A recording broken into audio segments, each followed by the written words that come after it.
What is up, my friends? Myself and Mr. David Lynch are back to, well, share our thoughts on Liverpool's 3-1 victory over Leicester City. Also, we hope that all of you guys had a very Merry Christmas if you're joining us for the first time back. And David, how was your Christmas, sir? Yeah, very good, enjoyable. It's nice to have a little break from football for a couple of days, but yeah, no, it was good. Just obviously got a little boy, so seeing his face on Christmas morning was pretty special. So yeah, it was the best bit about it. Yeah, it's amazing, isn't it? It's amazing when you see the kids' eyes light up on Christmas morning. Were you worried at all, by the way, about the game when the fog starts setting in? Yeah, no, obviously it was really foggy around here, but I didn't get the impression from anyone there was a risk, and then I did see that kind of report that was out there, but obviously very quickly when I contacted people at Liverpool about that, kind of knocked it down. So I wasn't too concerned, and then kind of arrived at the ground and you had a look inside the stadium with the floodlights on. Visibility obviously wasn't perfect, but it wasn't that bad that you thought, oh, I'm worried about whether this is going ahead. So no, I wasn't overly concerned by the time I got there. Difficult one to judge on camera, actually, because sometimes it looked like the fog was quite thick. And then other times when they changed the camera angle, it looked like it was quite clear. So, what was visibility like for the majority of the game? Yeah, it kind of ebbed and flowed, actually. There was kind of sometimes you were like, this is getting worse, and then it was getting better. And there was a point at which I realised that one half of the pitch was just absolutely blanketed in fog and the other half wasn't. So, yeah, a bit strange like that. But it's because it's got to kind of come in over the stands, I guess. But yeah, it didn't seem to affect the players. I don't think it really had any effect on the game. And pretty thankful as well that, it wasn't any worse and there wasn't a risk of the game getting called off, because I thought, that would have caused Liverpool a few problems, fitting in another game. They've already got to do that with the Everton one. So it's a bit of it would have been a bit of a nightmare, really, if that had been called off. It's just a conspiracy from Mother Nature and Arsenal fans to stop us winning the league. That's all that's happening. So another game ticked off, David, yesterday. Another win for the boys. A lot to admire about that performance, but I have to say the first 45 minutes for me was extremely frustrating. And what I'm speaking about here are the 33 crosses that we were just pumping into the Leicester City penalty area. I don't know if it became a talking point for you inside the stadium, but I was scratching my head thinking, what are we at? And Trent's delivery from set pieces, particularly corners, was just not up to his usual very high standards. Was it something that had you confused in the first half inside, or did you think it was something that they were under instruction to do? I don't think they were under instruction to do it. I think what it was that kind of they were seeing this is where the spaces are. We can use Trent and his ability to cross them deep, which generally is much better than it was yesterday.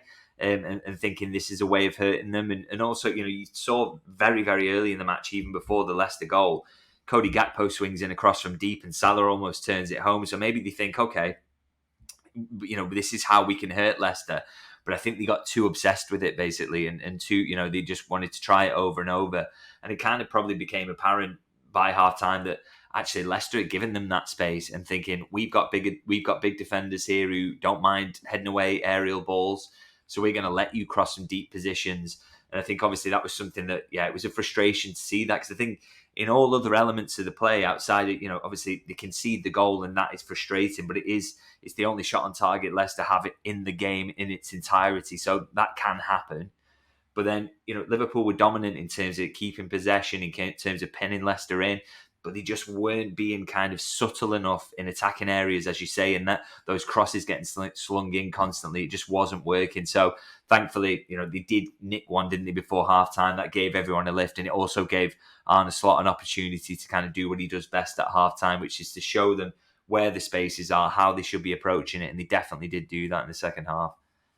Yeah, I feel like he probably was going to go, rondos, boys. Do you remember all them rondos that we do in training? Well, can we see them little triangles out there, please, in the final third? Because it was apparent in the second half, and we'll move on to that. But I want to talk about two things. One, I suppose we should talk about Leicester's goal. There was a lot of space down our right-hand side there. If my memory's right, I think they had a free kick just before that. And it looked like we switched off to me. But after that, we still had a chance to sort it out. And I guess once Robertson was sold the dummy by Ayew or sent one way, it was unfortunate then for Ali. He takes a little nick off Virgil. But it's fair to say, I think we could have defended that situation a little bit better. Yeah, I've no doubt that they'll be frustrated about that. I mean, I've seen Trent get a bit of criticism for his positioning, but the idea is that he does go into the midfield area sometimes, and so when he does that, what you want to happen is your defensive midfielder comes in to cover right back, and so that is exactly what happened. So once Gravenberch is back in there, he's essentially the right back, and he's the one who's one-on-one with Mavididi, so that's absolutely fine. Trent kind of jogs back in then to be in Gravenberch's midfield position, so it's quite close to him. He gets in a good position. It's all kind of fine, but Gravenberch has to stop the cross, and obviously when he doesn't, that feels like a little bit of a mistake. Can Virgil get there and just nick it away when it's coming across the box? Perhaps. And then after that, Robertson obviously ends up, as you say, throwing a dummy, turning, facing his own goal. And then even after that, so 3 moments where you think Liverpool, and I'm sure the analysts will look at it and say, could we have done better here? And they probably will. Even after that, good turn and shot, and it takes that little nick that gets it past Alisson. So it's kind of a combination, really, of a few things Liverpool will feel that they could have done better, but also that a bit of misfortune going against them as well. And sometimes you do hold your hands up and say that the opposition can have a good little bit of play. You can get a bit unlucky. It can just elude you. You never want to concede goals, but sometimes it's going to happen. But the key is to kind of avoid facing shots on target. Liverpool generally did that well. It's just frustrating that the only shot on target Leicester get comes after 6 minutes.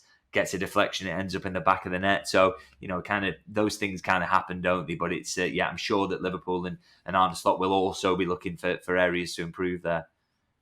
Well, that's the end of Leicester analysis because that's all they did in the game. So now we'll move on to speak about the Liverpool side of it. And for me, the timing of the goal, so important there. Just to pull one back before half-time. It's a real psychological momentum shifter, isn't it? If you're Leicester, you're thinking, go in there 1-0 at half-time, dig your heels in the second half, frustrate them for the first 15. But Cody Gakpo scored what I want to say, David, is now a trademark Cody Gakpo goal. Yeah, he's been doing it all season, hasn't he? And it just, again, things look so natural for him on that left-hand side. I did think in the first half, as Liverpool were kind of struggling to break Leicester down, he was actually, for me, the most impressive attacking player, generally speaking, coming in off that left, dribbling past players, putting crosses in that were dangerous and having a couple of shots as well. And obviously, yeah, it's an absolute beauty of a finish from him. And he's 8-12 now, isn't he? Goals, 8-12 appearances, and just shows you the kind of form he's in. And yeah, the timing couldn't have been better as well, because it gives Liverpool a lift. You see Leicester's shoulders kind of drop, and I think from that point on, once that goal went in, I didn't have any doubt whatsoever that Liverpool were going to go on and win it.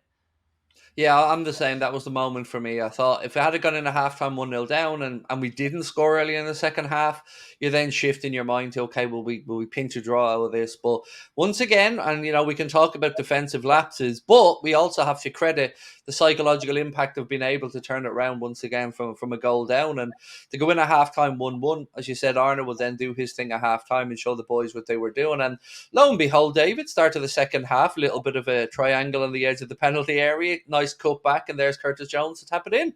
Well, that's it. They just started playing football so much clearer in those moments in the build-up. And I mean, the one that Núñez blasts over just before it, again, little triangle out wide, they work it really well. The cutback's there from Gravenberch, so a cutback rather than a kind of deep cross. And it's so obvious that Slot took them in and said, well, stop slinging them in from that area. You want to try and get to the byline. And they did it twice, hit one over the bar that Núñez maybe should have done better with.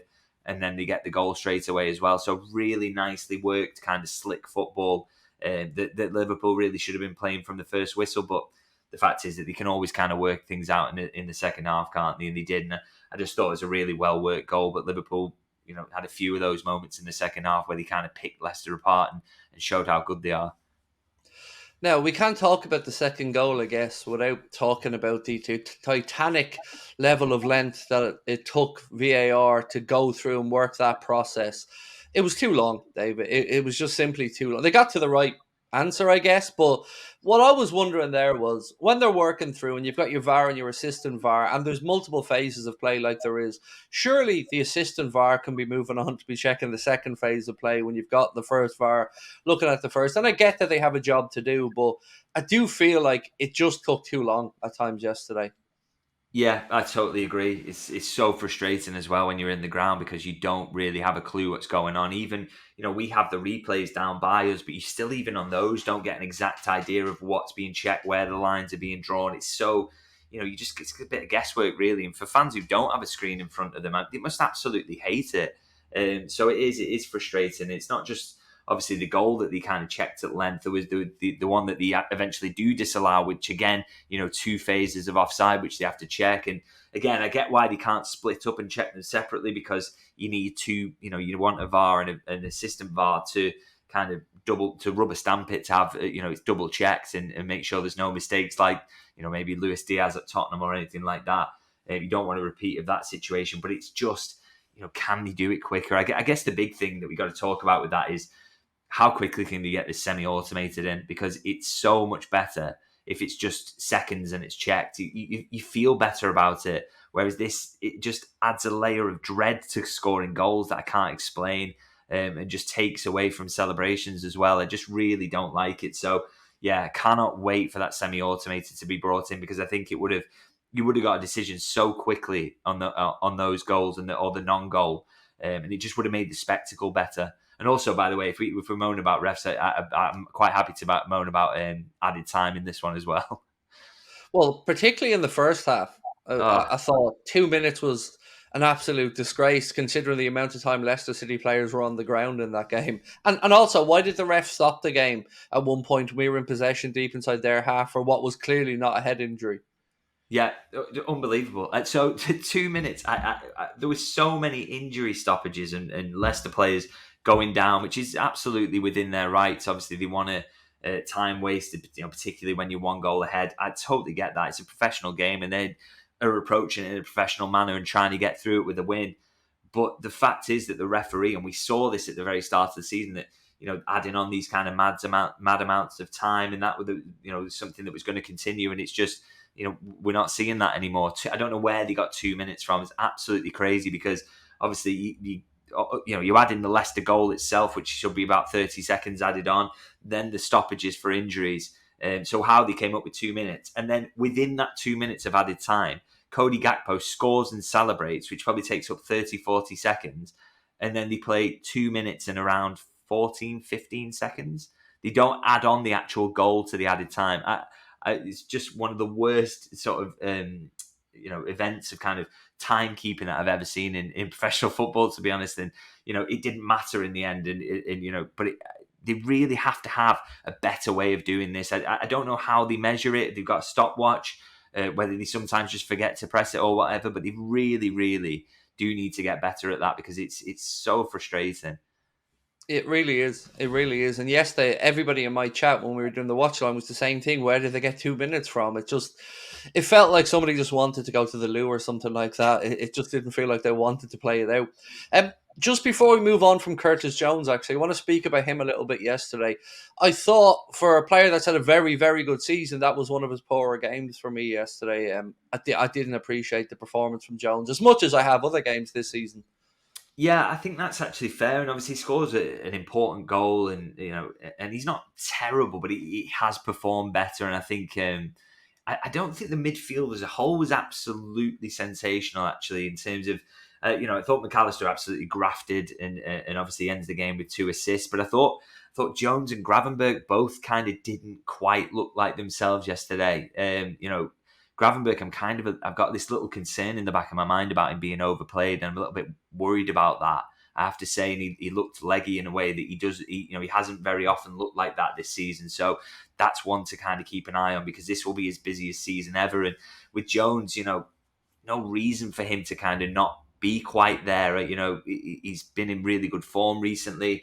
He hasn't played as much this season as a Gravenberch. So, you just hope it's kind of a one-off, and maybe both players just were a little bit out of sorts for whatever reason, and they can get back to it. But yeah, I think that was an area where Liverpool could have been slightly better yesterday.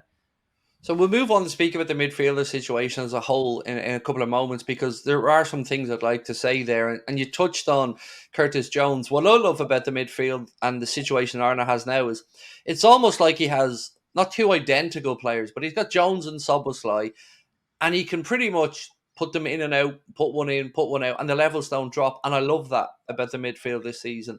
I'll move on to speak about Maka in a second. And Elliot, you could nearly say he can do some Alexis McAllister type things, but Ryan Gravenberch is that one that I think we will all have a concern about. On Maka, though, a couple of assists yesterday. I mean, that'll do no harm. It's always great to see the midfielders chipping in with a few bits like that. And I thought he was probably our best midfielder yesterday, if I'm being honest. But I do totally agree with you that it wasn't a midfield performance overall that I'll look back on as one of our best of the season. Yeah, I liked what I liked about McAllister was the combativeness really, and that was kind of necessary because Leicester were quite physical in there. They did quite impressive really in certain aspects of the game. I thought Winks did really well for them, and it kind of gave them a little bit of a foothold at times. And but I thought what you needed in that situation was someone like McAllister to say, okay, well I will go into the physical battle with you. And I think he's 16 duels he's involved in, so it just shows how kind of busy he was getting about the pitch and getting involved in tackles or dribbles and competing basically in that midfield area. So that really helped Liverpool out. But I think we're talking about the midfield performance not being perfect, and yet Liverpool dominate the game from start to finish. So maybe we've just got ridiculously high standards. But I've seen the midfield perform better this season. I'm sure maybe it's just the conditions of the game and how things played out. I'm sure they'll be back to the best in the next couple of games. Well, we've got to move on to the star boy, the man who grabbed himself another goal yesterday. And I have to say, personally, this was my favourite goal of the day, David Mo Salah's, because he made something that was far from easy look very, very easy. And even just to create a chance from where he was, I wanted to just stand and applaud when he scored that goal. I thought it was sensational. It made it look so, so easy. Yeah, I was just so shocked when it went in because particularly from the angle where I was sat, it just didn't look on at all. It didn't look like there was a gap there. I didn't know whether he was, maybe going to try and dink in a little cross to someone else. And then all of a sudden, just calm as you like, just passes it into the far corner. He's just scoring every type of goal this season, isn't he? And it's, for me, I just think the rate, it's not just the rate he's scoring at assistant, it's his general performances and the influence he has on Liverpool. Is he not the best player in the world at the moment? I think he has to be. Surely nobody else is touching this level in any other league in the world. And for me, Mo Salah's doing it in the best league in the world. So I think he's the best player in the world at the moment. That's what we're witnessing. And I think that goal had it written all over it to just kind of pass it through that crowd of bodies into the far corner. Yeah, unbelievable finish. Well, we've had a few polls on our channel actually since our conversation about that Henry Salah thing. And everybody feels, at the very least, from our polls, 94% feel he's at the very least on Thierry Henry level now. We can talk about him in the same breath. And I do hope he gets the recognition because it's very easy to look back at players' careers, Gerrard's, Henry's, and they have the bit of gold dust, a bit of nostalgia about them. But we are witnessing somebody in the here and now who, as you said, could potentially be the best player in the world at the moment. And I just hope that when the Ballon d'Or gets talked about next season, we have a real conversation here for Mo, because it feels like this is his chance. Maybe this is the big year for him. Yeah, he's got to have a shout. I think obviously it always helps your case if you win a big trophy. So obviously going on to win the Premier League will be helpful. If he can stay fit, that's massive. And but if he can continue at this current rate, he's kind of nailed on, isn't he, to get the Golden Boot or maybe even the Playmaker award as well. And if he does that in a Liverpool title win, then in a season where you've got no international tournament, then surely. It'll be his time to go and lift the Ballon d'Or, and he would fully deserve it with the way he's playing at the moment. It's just magic, and he is like I say the best player in the world at the moment. So you should be looking to give the Ballon d'Or to that player. So yeah, really hoping he can just keep it up, and I think he'll get there. So I wanted to kind of move back to a conversation around midfield, but tie it in towards the January transfer market. So I was reading a piece in The Athletic the other day, and the narrative in the piece was something along the lines of Liverpool may or may not look to be active in the January window with regards to a midfielder. And I have to say, it astounded me, David, because you mentioned Ryan Gravenberch a moment ago, and my big fear is that we turn the situation that Arsenal have with Saka into a Ryan Gravenberch situation with us. And it's not that I don't feel we have a good enough midfield or that fans don't think Ryan Gravenberch is amazing, but we know we're one injury or one bit of fatigue and a drop of form away from maybe giving a chink of light or a chasing pack to come and close down Liverpool in this title race. So surely we've got to try to be proactive in the January market and look to find that midfielder to protect Ryan more than anything else. Yeah, I mean, like I say, I couldn't rule out that Liverpool would do that. I think left back's not an area that we will see movement on because they've got two there. Whether obviously Liverpool probably need someone there at some point, but I think they can get by. I've no qualms about that, and I understand that being the approach. But I would not rule out a midfield signing at all. I think the one thing we can say, it's not going to be a short-term option. They will not go out there and sign one just to say we've got another midfielder to give Gravenberch a rest, because if they need that, it should be Endo. And for me, he probably should be getting the odd start here and there just to protect Gravenberch. Where Liverpool should be doing the business is if someone is available who they think will move the dial in the way that a Zubimendi would, someone who really is that kind of high level, and someone the manager trusts a bit more. So I guess it's one of those really. It's whether that player is available and they think they can get it. I want to see that done if they can, and if not, then I would just like to see a little bit more of Endo then, if that's going to be the case, and they don't think the right player's out there, because I don't want them to go and sign the wrong player. I think we'd all agree with that, and don't make a rushed bad decision just to get someone in. But if they feel that that's the case and they really don't think that midfielder is out there, or they want to wait for Zubimendi till the summer, again, I'm happy with that. If they think he's absolutely right, then they have to use Endo more. We really have to see that, because I am a little bit concerned about that.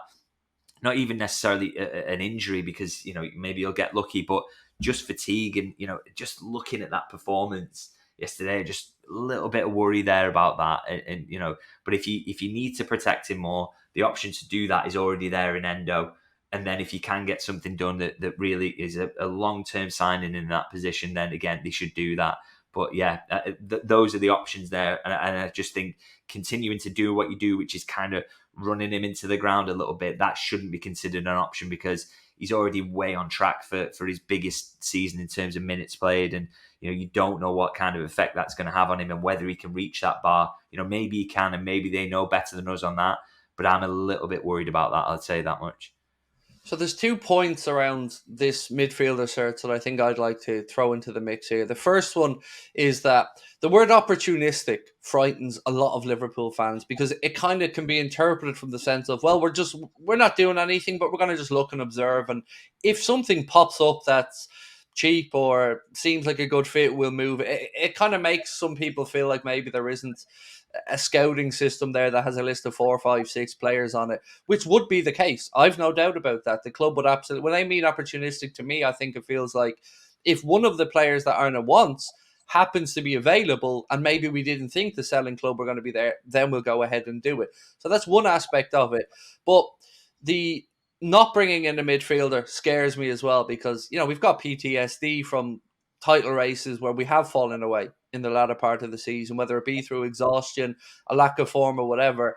And we don't want to roll that dice again, because this feels like a great opportunity for Arna in his first season to come in, win a big one, and straight away then, we're talking about him as the guy, the real, heir to Jurgen Klopp's throne. So they're my 2 concerns, David. And I guess, can you understand when you see the word opportunistic around, maybe that's open to interpretation a bit from fans? Yeah, but I think your interpretation of it is absolutely spot on. In that, if Zubimendi tells Real Sociedad in January that he wants to go, that would be an opportunistic signing, and yet it's a signing that Liverpool would absolutely love to make in any circumstances, and a player they really like. So it doesn't rule out the possibility of signing someone who is absolutely top class, or the fact that they're kind of sitting around clicking their heels and not really looking into these things. I think, I'm convinced that if the right midfielder became available, and they will have a list of who those could be, they will absolutely do it. I don't think they want to hang around in that, because they wanted to do it in the summer. So I wouldn't be too worried about that. But in terms of, as you say, with the possibility of injuries and the kind of tightrope that may be walking there, I agree that it's a concern. I think the one thing I would kind of caution against being overly worried about maybe a late season collapse, because I think last season's collapse had a lot to do with the fact that Liverpool they had 5 or 6 injured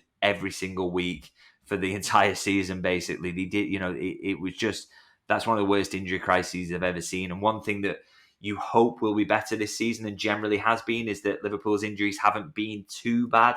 And so that fatigue shouldn't be quite the level it was when the collapse happened last season. So, we're hopeful that will be better. And that was one of the reasons that this manager and his team were brought in, is because that element was better. So I'm hopeful that will avoid the collapse. But I totally agree. And, as I say, for me, the solution is, if you can't get the right one in January, don't do it. Just wait. but use Endo a little bit more to protect Gravenberch, because I'm very much worried about him as a kind of young player who's playing more football than he ever has, really. Maybe bringing Endo in, maybe you do drop the odd points here and there because Endo isn't Ryan Gravenberch. But I think your lead is so significant. And if that keeps Ryan Gravenberch fit until the very end of the season and he's fresh coming into the Champions League final, maybe, that's the perfect scenario. So they really do have to look after him for me. Is Nico Gonzalez a name that you've seen come up at all or heard in your conversations? There was an article during the week that suggested, I think it was Anfield Watch, said Liverpool are very impressed on scouting Nico Gonzalez. Can't say that's anything I've heard about, unfortunately. Yeah, I don't. It's not a name I've heard, so we'll see on that one. Yeah, absolutely. Look, I think all of us can say here outside of Zubamendi, it doesn't seem like there was any real concrete name that we could stand over. So I guess it's just people trying to maybe guess at this point, having a little look around. On Trent Alexander-Arnold and his contract situation, what gets me a little bit concerned about this, David, is you've got former players like Danny Murphy now coming out and saying, Jamie Carragher, that their gut will tell them that maybe Trent's going to move on. Now, I'm hoping they're just terrible at reading body language because I can't get a read on Trent. And, I'm sure that's intentional from him. We know that he's spoken about wanting to do all of this behind the scenes, but we're also now very, very close to the 1st of January. So we know that, he or Virgil or Mohammed can start speaking to other clubs if they wanted to. Are you still optimistic on Liverpool and Trent maybe finding a way? Yeah, no, I have no reason to believe otherwise. I think what's happening with Trent a lot is that because he isn't speaking about it, and he's being very coy and keeping his cards close to his chest, and he's completely fulfilling his promise, which was to not let this play out in public. But because there's that kind of gap there, unlike with Salah and Van Dijk, who have been very, very vocal about their situations, because that gap is there, people are just filling it with kind of negative feelings and this fear that he's going to go. And so, they're just putting that there and saying, because he's not saying anything, he's going to go. But like I always say, as far as I've been told and my understanding is that, these talks are ongoing.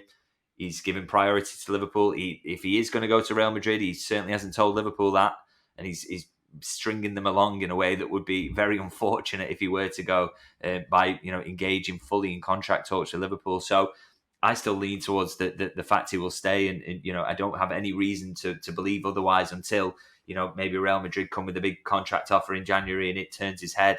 But let's be honest, he'll already know what they want to offer him because those talks will already have gone on in the background anyway. So I'm not concerned at all, and it's just one of those that he's dragged on this far is a shame, but.